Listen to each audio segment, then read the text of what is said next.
Startup investing is complicated. Well, of course it's complicated. If it was easy, everyone would do it. Like, it was easy, we wouldn't have to run these programs. We wouldn't need angel groups. People would just be doing it. To start unwrapping the complications, let's talk about this really good infographic that I found online. It's not quite right. Some of the numbers are wrong, despite the fact they have some good sources. The first number that they put up there is wrong. It's not 565,000 startups per month. It's 565,000 startups per year in the United States. It's a big country, but it's not that big a country. They also say that the average startup of those 565 used $78,000 in capital to get going. I don't know, Lane, if you've seen this, but the Kaufman number that I remember seeing is like 17,000. Well, again, what you're talking about, what's a startup? Is it that I'm opening up a restaurant on Main Street, or I'm doing the first franchise of Chipotle that's going to be a multi-million-dollar business? And that's part of the problem with startups. What do you mean by a startup? What do you mean by how much money you raised and everything else? Great. And yeah. Why we're trying to get some, you're trying to do standard definitions. The ACA tries to do standard definitions so people know what they're talking about. Yep. All right. So we're going to do a lot of defining today. I use the word startup for a new company. I'm biased in that way. A lot of techies and a lot of tech investors claim the word startup is only for venture capital funded companies, or companies that can be funded by venture capitalists or even angels. They're the elitists, and most of us don't believe them. But there are people out there who will claim that language. So, all right, well, what we can say about startups is that they consume somewhere between $20,000 and $80,000 on average of money to get going. We also know, which is not in this infographic, that after 3 years, half of them are gone.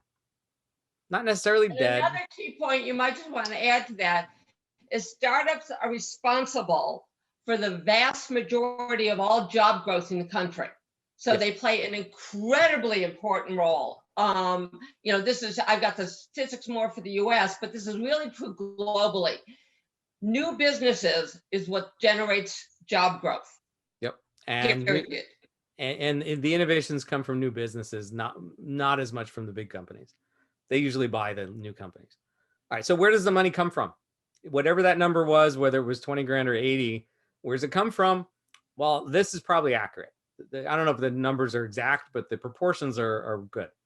So nearly all of it comes from the savings of the founder and credit cards. And that sounds crazy that you would start a company with credit cards, but that's the number one way that companies get funded, is credit cards. And if you read some of the success stories, we'll talk about some next week, but like Airbnb, I think I know they had a binder of credit cards. I think they had like 30 or 40 credit cards. That funded Airbnb to get it going.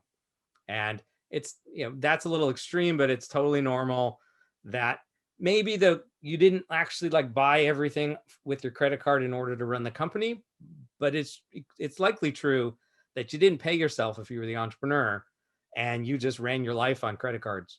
And so great, you really just funded your business through credit cards. Anyway, we're not going to talk about that the rest of the day. We'll talk about friends and family. That is another big chunk here. It's bigger than venture capital. And it is exactly what it sounds like. It's not a euphemism for something else. It is literally the friends and family of the founders providing some capital in some form. Comes in a lot of different forms, but they are a big source of money.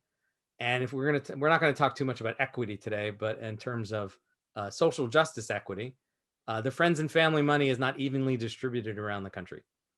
So it tends to be in the middle class can fund the middle class startups, and the bottom half of the people don't have any friends and family money to spend.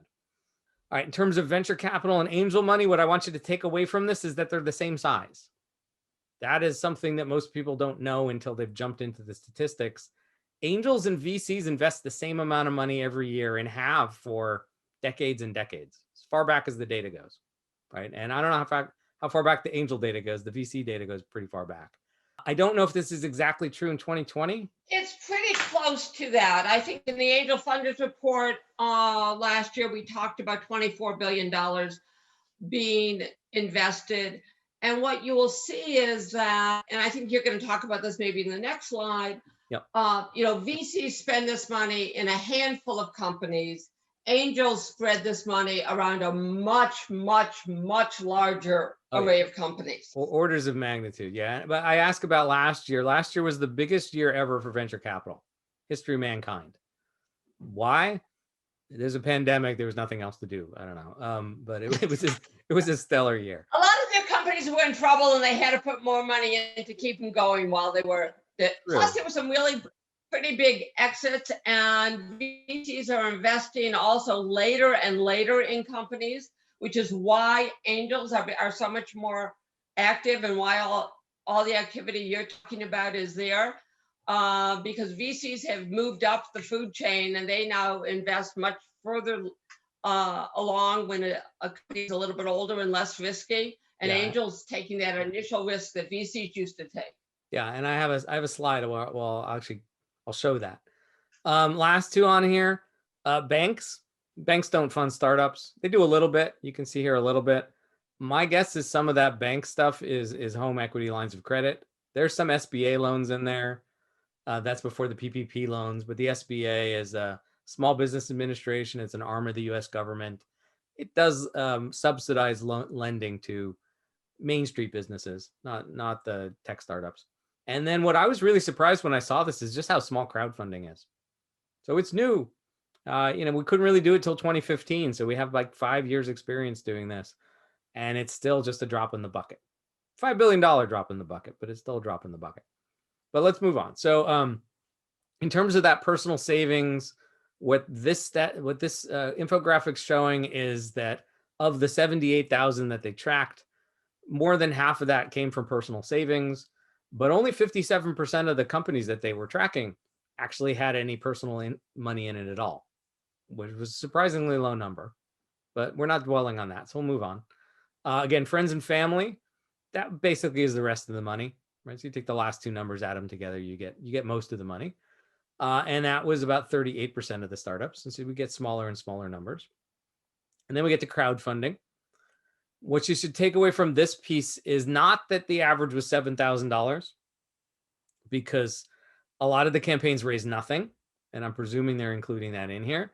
And a few of the campaigns raised millions. And so when you have millions and nothing and you try and take an average, you get a nonsense number. What you should take away from here is that crowdfunding does not support most startups. And when they raise money, they're not raising huge amounts, because otherwise the average would be higher. And we're not going to dwell on that. So keep moving on. On to angel investing. So that's why we're here. And two things on here just surprised me. Not the 1% of startups get funded by angels. That seems about right to me. Maybe it's 2. The number of angels that they list here. So I've never seen the number of angels in the United States listed as a number higher than 100,000. No, the 300,000 is actually comes from a few different sources. It is, we don't know. I mean, because there aren't good statistics. At the ACA, we started collecting data about 3 years ago to try to get a better handle on that number. We obviously have a much smaller subgroup of that. The Center for Research up in New Hampshire does some. SBA does a very little bit, but we sort of think it's right, maybe. Okay, so let's just take it to be true. Let's just assume that this number is correct, and let's say it's low, because math's easier if we say it's 320,000. If it's 320,000, it's 0.1% of Americans are angels, right? And so if you think of 10% of the population of the United States are millionaires, which is a true statement. If there's 30 million millionaires, 32 million millionaires in the U.S., all of them could do this, and 1% of them do it. Like 0.1% of the whole country, but 1% of the top 10% are angel investors. There's a lot more space in here for people to join in. One more reason why we're doing this. Part of it is because people don't know about angel investing. They don't think they can do it. And probably the biggest disservice you can have is the fact that Shark Tank gives the impression you have to be a billionaire to do this. And you really don't. And it's why it's so good that you're doing a course like this, and we do another thing, which I'll talk about later, about demystifying angel investing, because there are 16 million accredited investors, just in taking the United States, where you have to be, for a lot of things, an accredited investor. You can do some crowdfunding without being an accredited investor. So there's a lot of opportunity, and you can do a lot of good with your money and good with your contribution to starting a good business. Okay. Last thing to note on here before we move on, just noted 60-ish thousand investments. It's tens of thousands of investments per year, not always new companies. This very likely includes the second round to angels, but it's still tens of thousands as opposed to venture capital. So the average amount invested in a venture capital company, this seems about right. It's $6 million we'll talk about what a round is, but $6 million in a year to a company. Basically no companies get funded. If we just do the math and round down, they needed 2 digits after the decimal point to show it. So less than 1/10 of 1%, half of 1/10 of 1% got funded with venture capital. There's only 500-ish venture capital funds that are writing checks. There's 700 or 800 that exist. Most of them are done writing checks. They're just harvesting. And the 3,700 number is pretty accurate, but that's all the investments they make. If we just look at how many new investments they make in a year, it's less than half of that. It's like 1,400. And so it's very, very few companies actually go down that venture capital path, which is why it's news, which is why when someone gets venture capital, it is newsworthy, because it just doesn't happen. It happens every day, but it doesn't happen, 100 times a day.